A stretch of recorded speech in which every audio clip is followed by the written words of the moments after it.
ओम मंगलम भगवान विष्णु मंगलम गरुड़ध्वज मंगलम पुंडरीकाक्ष मंगलाय तनो हरि कृष्णाय वासुदेवाय हरे परमात्मने प्रणताक्लेशनाशाय गोविंदाय नमो नमः। नमस्कार, स्वागत है आपका आचार्य वाणी में। मैं आचार्य डॉक्टर विक्रमादित्य आपके साथ हूँ और आज का विषय हमारा है वृषभ राशि। वृषभ राशि वालों के लिए, शुक्र प्रधान वृषभ राशि वालों के लिए ग्रहों का योगायोग क्या बन रहा है सितंबर के मध्यकाल में। देखिए, आपकी राशि के दृष्टिकोण से आपको समझना चाहिए कई प्रकार से परिवर्तन है। वैसे तो आप समझें कि इस सितंबर के मध्यकाल में 9 ग्रहों में से 5 ग्रह परिवर्तन की तरफ जा रहे हैं और ये सारे के सारे परिवर्तन विश्व में कुछ ना कुछ नया, हर व्यक्ति के जीवन में कुछ ना कुछ परिवर्तन करने का एक नया खेल रचते दिखाई दे रहे हैं। श्राद्ध का समय चल रहा है और श्राद्ध का एक महीना क्या होता है, बिल्कुल ऐसा परिवर्तन ला सकता है, ऋण से निवृत्ति का योग देता है। यानी दिन ऐसे होते हैं, कई लोगों ने इसको ऐसी भ्रांति में डाल दिया कि भारी दिन होते हैं, नेगेटिव दिन होते हैं। नेगेटिव दिन नहीं है, नई प्रसन्नता को देने वाले दिन हैं।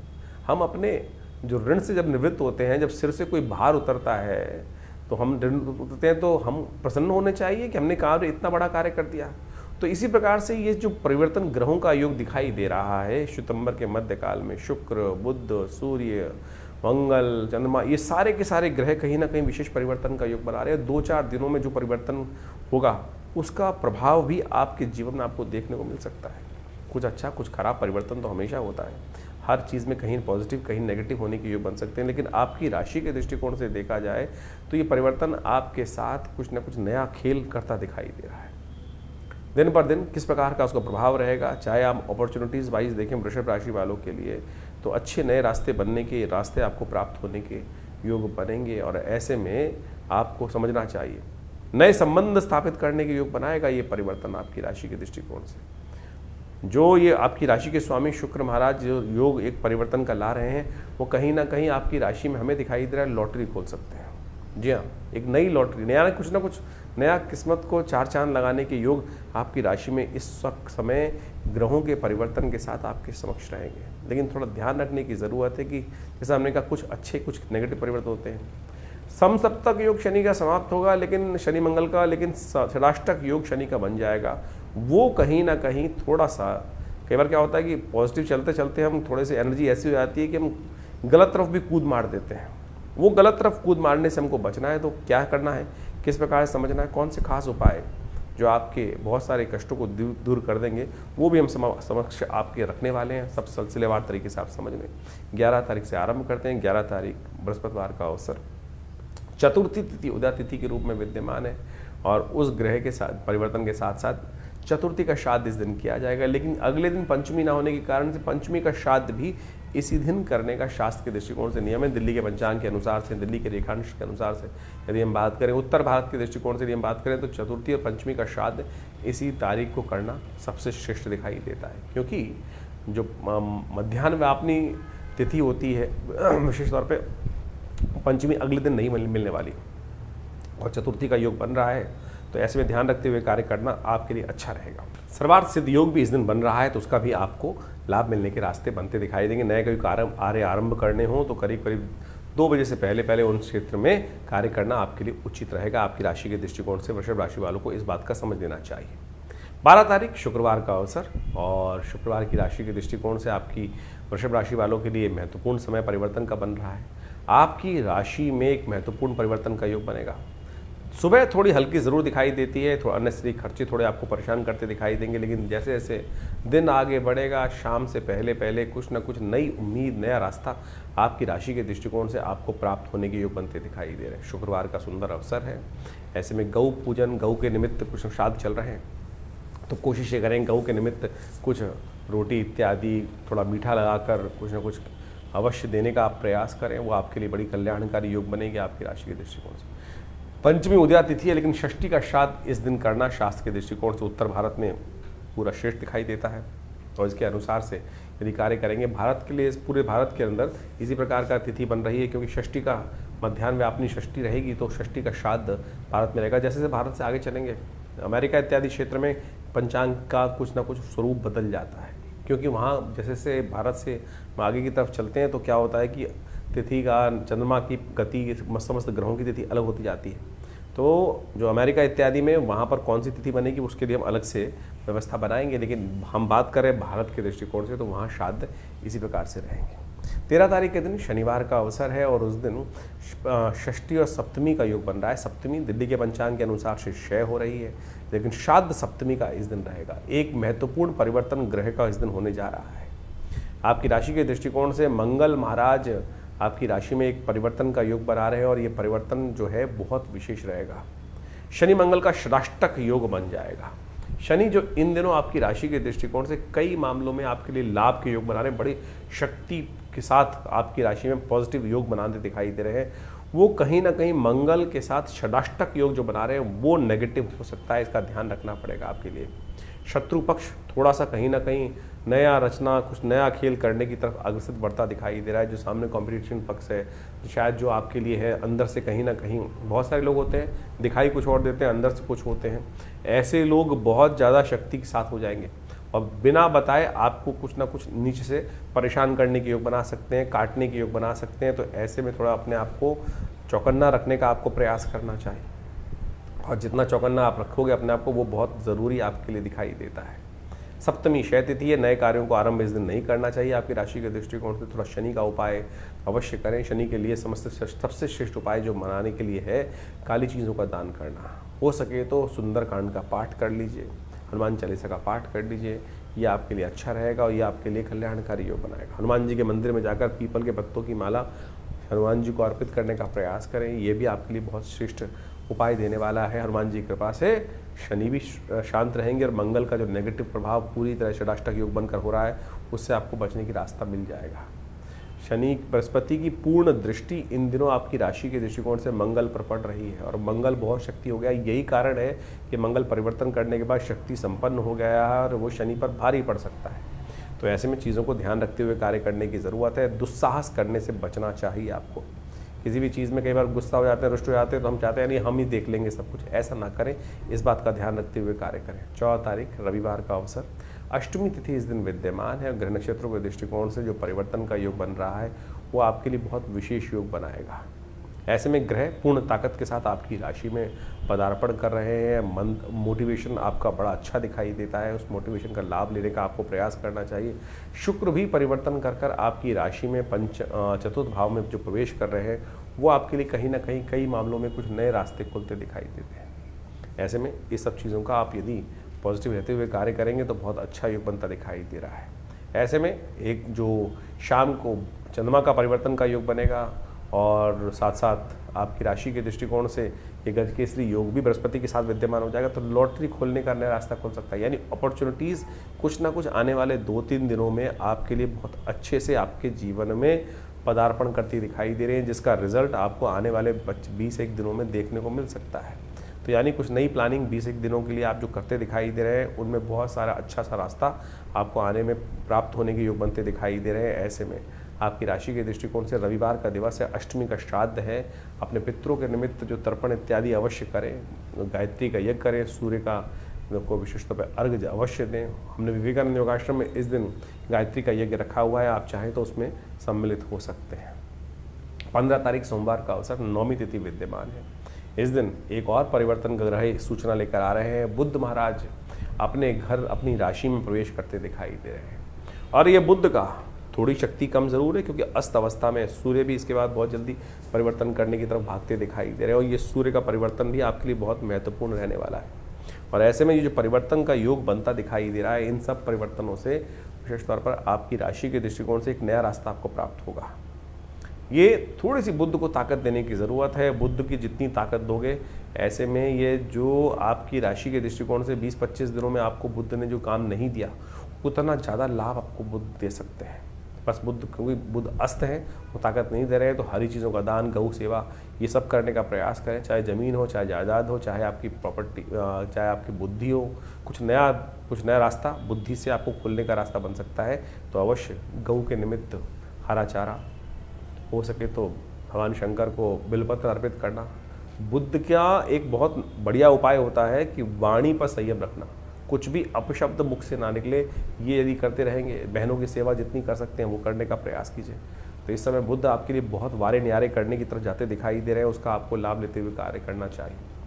नौमी का श्राद्ध इस दिन रहेगा। नौमी के निमित्त जिनका दिवंगत आत्माओं का गमन हुआ हो उनके निमित्त कुछ ब्राह्मण भोजन अवश्य इस दिन आपको कराने का प्रयास करना चाहिए, वो आपके लिए अच्छा रहेगा। 15 तारीख को सौभाग्यवती स्त्रियों के निमित्त श्राद्ध, नौमी का श्राद्ध जो होता है सौभाग्यवती स्त्रियों का के लिए श्राद्ध किया जाता है। बड़ी शास्त्र में अद्भुत कथा है, इस बात को हमें समझ लेना चाहिए। शास्त्रों के दृष्टिकोण से किसी भी व्यक्ति के श्राद्धों के निमित्त भोजन कराने के लिए हमारे यहाँ कहा गया है कि या तो ब्राह्मण को भोजन कराएं, गऊ के निमित्त भोजन ग्रास निकाल दें, साथ साथ कौवे के निमित्त भोजन निकालें, और साथ साथ कहा जाता है कि चींटियों के निमित्त, काक के निमित्त, कौवे के निमित्त, श्वान के निमित्त ये सब भोजन निकालने की व्यवस्थाएं हैं, ये अवश्य डालनी चाहिए। और कहा जाता है कि बड़ी श्रद्धा के साथ भोजन को बनाएं, और उसके बाद भोजन को बनाने के बाद भिक्षुकों को भी साथ में व्यवस्था करनी चाहिए खाने की। जो गरीब लोग हैं, जरूरतमंद लोग हैं, उनके लिए भोजन निकालने की व्यवस्था करनी चाहिए। शास्त्र में बड़ी अद्भुत कथा आती है कि महाराष्ट्र के एक सिद्ध संत हुए, वो भोजन कराने की सुंदर व्यवस्था कर रहे थे। अपने घर में श्राद्ध था और खूब अच्छे अच्छे पकवान बन रहे थे, श्राद्ध का समय चल रहा था, उनकी व्यवस्था थी, उनके पूर्वज का श्राद्ध था, बड़ी श्रद्धा से उन्होंने श्राद्ध का भोजन तैयार करवा रहे थे। अपने आंगन में बैठे हुए साधना कर रहे थे, मंत्र जप कर रहे थे, गायत्री का जप चल रहा था, लेकिन बाहर से कुछ छोटे गरीब बच्चे बाहर से जा रहे थे। उनके कान में उन बच्चों का वार्तालाप का शब्द पड़ा और उन्होंने उस बात को कहा, देखा कि बच्चे कहते हुए जा रहे हैं तो आज तो खाना बड़ा सुंदर सुंदर खुशबू आ रही है, यहाँ बहुत अच्छे अच्छे पकवान बने हुए हैं। तो छोटे बच्चे थे, जाते जाते निकल गए। जहाँ संत के कानों में जब वो शब्द पड़ा तो तुरंत उठे, मंत्र जब बीच में छोड़ा और बाहर निकल के आए और रोका उनको, अरे रुको।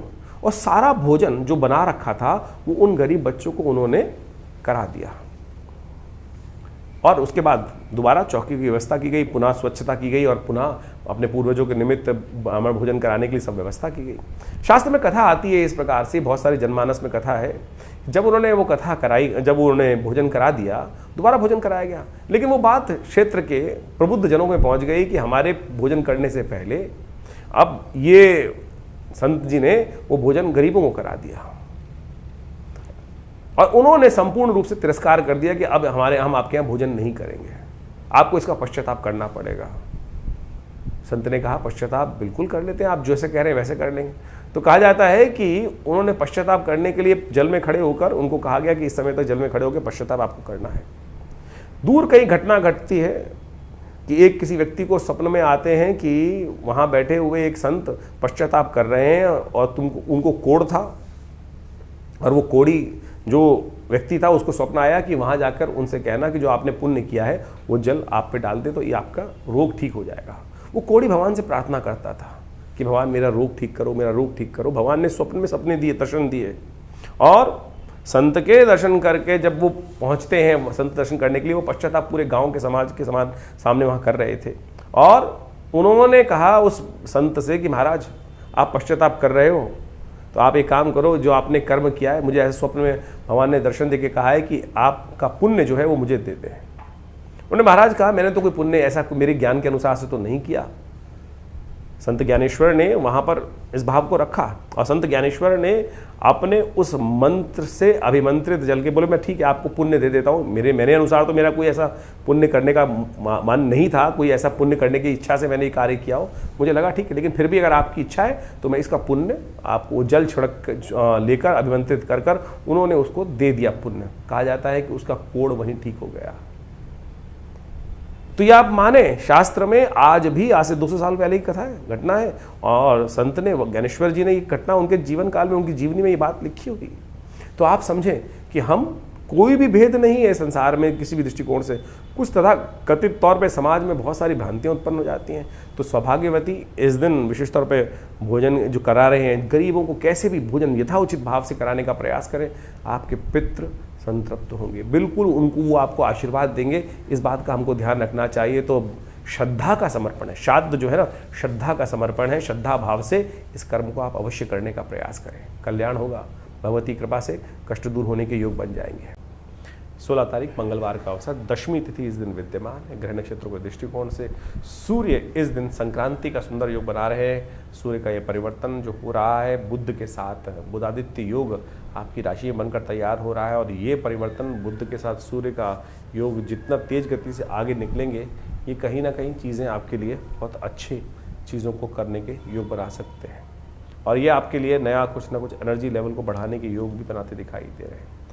थोड़ा सा इस समय में एक उपाय, बुद्ध को शक्ति जितनी देने की ज़रूरत है वो बुद्ध और सूर्य का योग तभी आपको लाभ दे पाएगा। सूर्य तो अच्छा आपकी राशि के दृष्टिकोण से नेगेटिव से निकलकर पॉजिटिव अब होते दिखाई दे रहे हैं।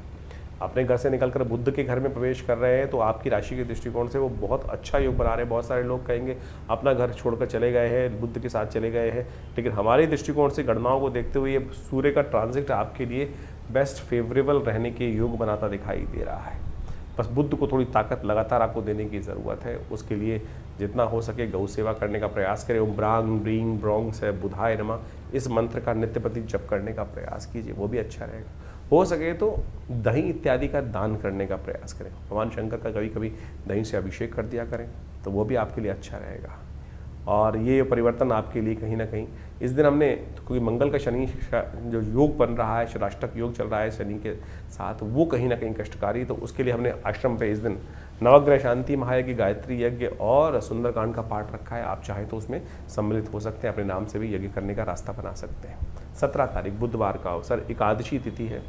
4 ग्रह परिवर्तन 4 दिन में ग्रह योग बना चुके हैं, और इसका प्रभाव पूरे विश्व में या आपके जीवन में कहीं ना कहीं बड़ा महत्वपूर्ण होने का योग बनता दिखाई देगा। आपको कुछ आश्चर्यचकित करने वाली घटनाएं आपके जीवन में आने वाले समय में आश्चर्यचकित करने के योग बनाती दिखाई दे रही हैं।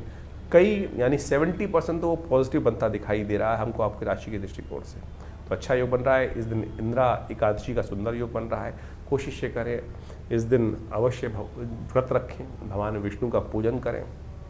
पितरों के निमित्त इस दिन जो है, जो विधि ब्राह्मण भोजन करने की व्यवस्था होती है, वो कच्चा अन्न ही उनको दिया जाता है।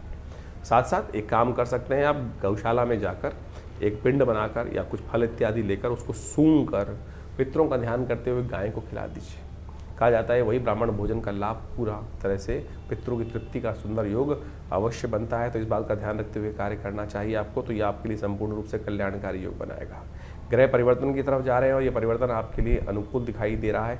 इसके निमित्त आपको पूरी तरह से नया कुछ योग बनता दिखाई दे, पराक्रम में वृद्धि का योग बनता दिखाई दे रहा है। 18 तारीख बृहस्पतिवार का अवसर, द्वादशी तिथि विद्यमान है और इस दिन सर्वार्थ सिद्ध योग का निर्माण भी हो रहा है। द्वादशी का श्राद्ध इस दिन रहेगा। ग्रह नक्षत्रों के दृष्टिकोण से इन दिनों जो ग्रहों का योग आपकी राशि में बनता दिखाई दे रहा है, उनमें थोड़ा सा रिश्तेदारियों के साथ थोड़ा सा तकलीफ कहीं दिखाई देती है। शायद रिश्तेदारियों के काम जितना आपको कुछ ना कुछ इन्वॉल्वमेंट ज़्यादा हो सकता है, और वो कहीं ना कहीं थोड़ा सा आपके निमित्त ग्रहों का योग भारी बनता दिखाई दे रहा है। थोड़ा सा रिलेशंस में कई मामलों में थोड़ा सा कहीं ना कहीं खटपट होने के योग, कई संबंधों में खटपट होने के योग आपकी राशि के अनुसार से बन रहे हैं। तो ऐसे में थोड़ा सा आपको पीली चीज़ों का दान करना चाहिए, गुड़ इत्यादि का दान करना चाहिए। हो सके तो शांत रहने का आपको प्रयास करना चाहिए, वो आपके लिए सबसे ज़रूरी दिखाई देता है ग्रहों के दृष्टिकोण से। 19 तारीख शुक्रवार का अवसर रहेगा। त्रयोदशी उस दिन तिथि है और ग्रह नक्षत्रों के दृष्टिकोण से प्रदोष का योग बन रहा है, और ये प्रदोष शुक्र प्रदोष है जो सांसारिक इच्छाओं को पूर्ति की तरफ ले जाता है। योगा योग जो आपकी राशि के अनुसार से खेल कर रहे हैं, वो भी क्या समझ लीजिए किस प्रकार का योग बना रहे हैं। ये थोड़े खर्चे बढ़ाने के योग बना सकते हैं। स्वास्थ्य का विशेष तौर पर ध्यान रखते हुए कार्य करने की ज़रूरत है।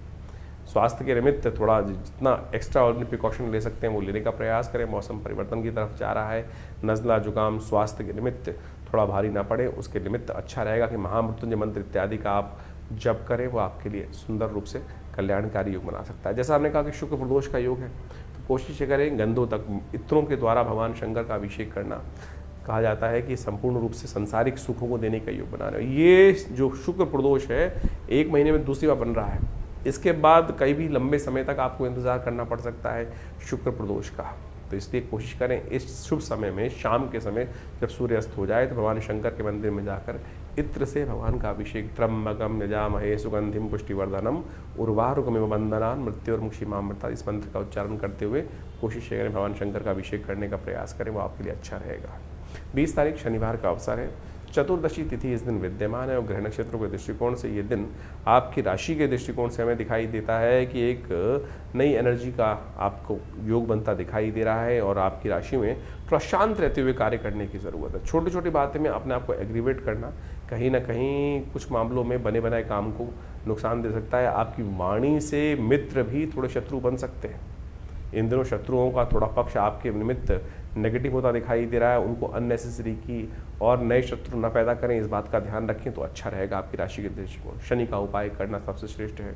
हो सके तो पीपल के पेड़ के पास जाकर एक तिल के तेल का दीपक प्रज्वलित करें, थोड़ा सा अपनी हाइट के बराबर का एक काला धागा पीपल पे बांध दीजिए। ओम प्रांग प्रींग प्रौंग से शनिश्चराय नमः इस मंत्र का जप करते हुए वो आपके लिए अच्छा रहेगा। श्राद्ध का समय चल रहा है और अभी आपने अपने भविष्य के संबंध में ग्रहों के परिवर्तन के अनुसार से कार्य समझें। देखिए, हमारे जीवन में कई बार ऐसे योग बन जाते हैं कि ग्रह बिल्कुल हमारे लिए बहुत अच्छे चल रहे हैं, सपोर्टिव चल रहे हैं, चाहे वो गोचर में हो, चाहे वो आपकी जन्मपत्री में दशाएं अंतरदशाएं, लेकिन फिर भी कई बार हमारे मनोमस्तिष्क में कई ऐसे विशेष योग परेशानी के योग बन जाते हैं जिनसे हम निवारण का रास्ता ढूंढ ही नहीं पाते हैं।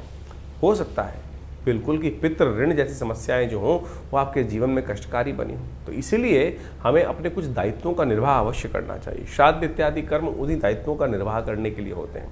यदि घर में अनचाहे कोई कष्ट चल रहे हैं, सब कुछ होते हुए, समृद्धि होते हुए भी आनंद घर में नहीं है, जीवन निरस्ता की तरफ चलता चला जा रहा है और बार बार सपने इत्यादि में पितरों का आना दिखाई देता है या उनकी याद बहुत ज़्यादा बनी रहती है, या आपके घर में बहुत सारे काम रुके पड़े हैं, विवाह इत्यादि के काम रुके पड़े हैं, अनेक प्रकार की कुछ ना कुछ जीवन में समस्याएं कैसे ना किसी रूप में आती रहती हैं, तो हो सकता है उसका कारण पितृ ऋण हो। और उस पितृ ऋण से निवृत्ति के लिए शास्त्र में अनेक उपाय वर्णित किए गए। हमने भी अपना बहुत सारा अनुभव देखा कि जिस समय में एक व्यक्ति आए, उनके सपने में उनके कुछ पूर्वज थे, माता पिता इत्यादि थे, माता जी इत्यादि, उनकी बार बार सपनों में आती थी और ऐसा लगता था कि कुछ परेशान स्थिति में है। वो हमारे आश्रम पे आए और हमने उनका जो भी शास्त्र के दृष्टिकोण से अनुष्ठान हो सकता है वो अवश्य कराने का रास्ता बनाया। गायत्री ऐसे में सबसे श्रेष्ठ कहा जाता है कि गायत्री का 1.25 लाख जो यदि यज्ञात्मक तौर पे करा दिया जाए तो पितृ निवृत्ति से, ऋण से निवृत्ति के योग बन जाते हैं। और आप सत्य माने कि वो अनुष्ठान पूर्ण आहुति कराई गई और पूर्ण आहुति कराने के कुछ दिन बाद, जैसे 21 दिन का शायद अनुष्ठान उन दिनों रहा होगा, और उसका अनुष्ठान के कराने के बाद 10 दिन बाद उनका फोन आया कि हमारे घर में जो शादी रुकी पड़ी थी, बिटिया की शादी नहीं हो रही थी, उसका भी योग बन गया।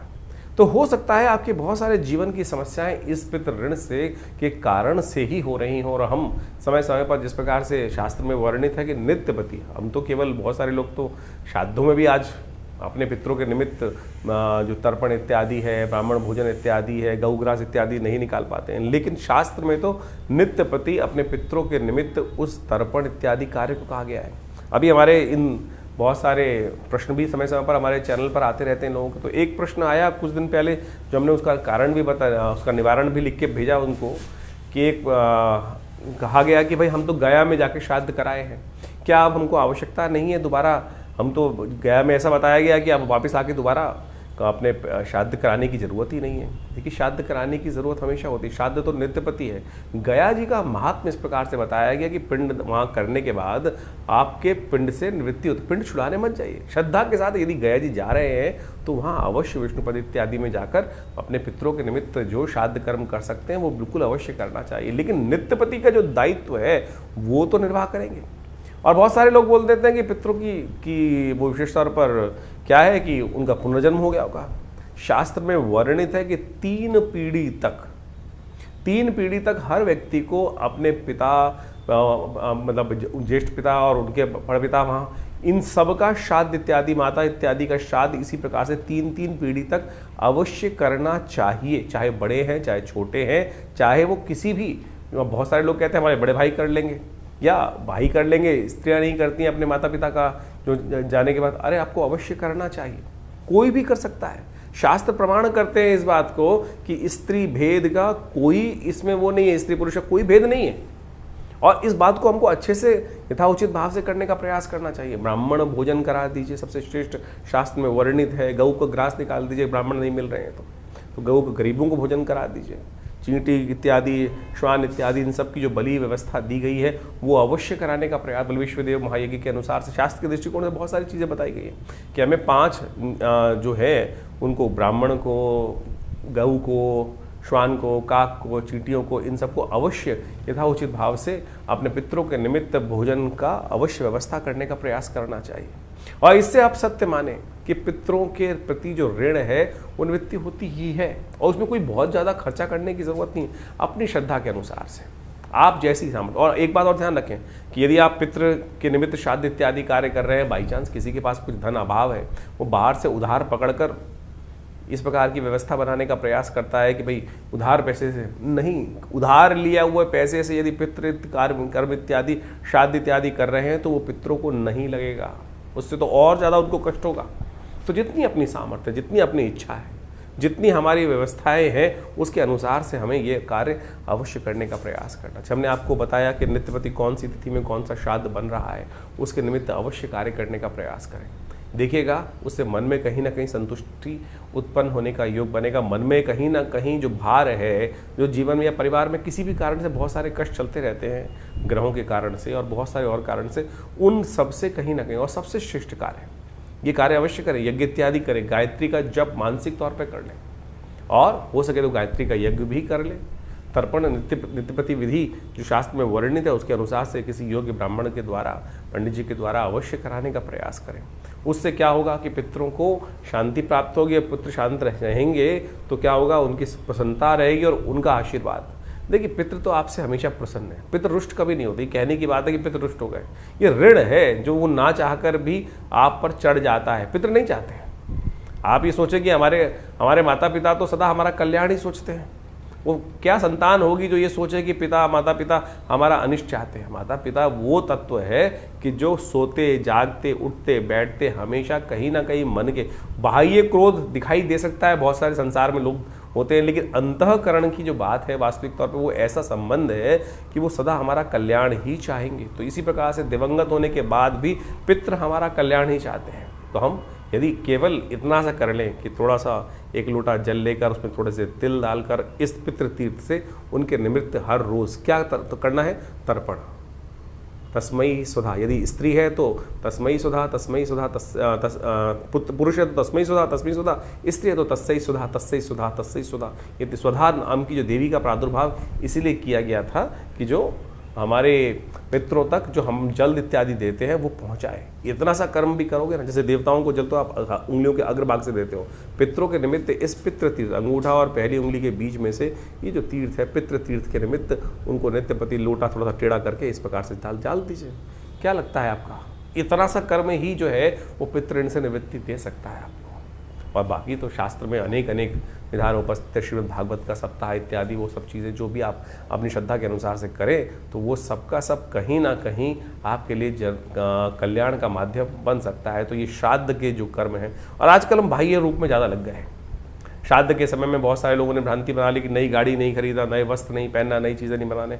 हमने इस आपको आज के अपने जो कार्यक्रम के अंदर इस वक्त जो बताया, हर रोज़ के मुहूर्त बताया आपको, सर्वार्थ सिद्ध योग, रवि योग इत्यादि योग, ये किस लिए बने हैं? योग तो निषेध नहीं है ना। तो आपकी कोई नई चीज़ लाने से आपके पितृ कतई रुष्ट नहीं होने वाले भाई, इस बात को हम समझ लें। ये तो हमारे जीवन को वासना से विमुक्त करने के लिए, संसारिक चीज़ों से हटाने के लिए इन दिनों ये भाव रखा जाता है कि हम उन पितरों के निमित्त अपने कर्म के प्रति सुदृढ़ रहें और वो उनके निमित्त अवश्य जो कर्म कर सकते हैं वो करने का प्रयास करें। बाकी जीवन की जो दिनचर्या है वो तो जैसे चलती है वैसे ही चलती रहेगी। तो इसलिए हमने कहा कि मुहूर्त करने में कोई निषेध नहीं, आपकी नई गाड़ी लाने में, श्राद्ध इत्यादि कर्म में कोई निषेध नहीं है।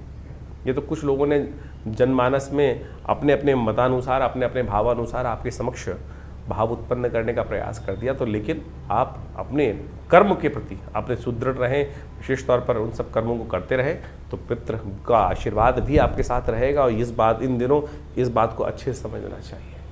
तो इससे आपके जीवन में रास्ता बहुत बढ़िया बनने वाला है। तो हमने आश्रम में व्यवस्था करी है। बहुत सारे लोग हैं जो आज विदेश में रहते हैं, उनके लिए बहुत सारी व्यवस्थाएं नहीं हो पाती हैं, लोग दिक्कत करते हैं, समझ नहीं पाते हैं किस प्रकार से करें। तो यहाँ हमने गायत्री यज्ञ, तर्पण इत्यादि और समस्त ब्राह्मण भोजन इत्यादि की सुंदर व्यवस्था करी है। जो लोग नहीं कर पाते हैं अपने घर में, वो यहाँ पर आश्रम से उन सुविधाओं का लाभ लेकर अपने पितरों की पितृ से निवृत्ति के लिए, पितरों की आत्म शांति के लिए जो नित्यपति यज्ञ चलता है पूरे श्रावण, पूरे श्राद्ध के महीने में जो समय में, तो आप उसका लाभ लें। और जाकि विशेष कोई जानकारी है तो व्हाट्सअप कमेंट बॉक्स में जाकर आप हमारे को प्रश्न भी भेज सकते हैं, हम उनका निवारण देंगे, चैनल पर भी लिख सकते हैं। और जो आपके प्रश्न होंगे उनका प्रयास करेंगे अगले कार्यक्रम में उन सब का निदान भी देकर आप लाभ लगाएं। और लगातार आश्रम पे रविवार को जो यज्ञ रहेगा, सामूहिक गायत्री यज्ञ रहेगा पितरों के निमित्त, उसमें भी आप जुड़कर अपने प्रश्नों का हल जान सकते हैं और अपने पितरों के निमित्त इस गायत्री यज्ञ में भाग लेकर उनके लिए आत्म शांति का रास्ता ढूंढ सकते हैं।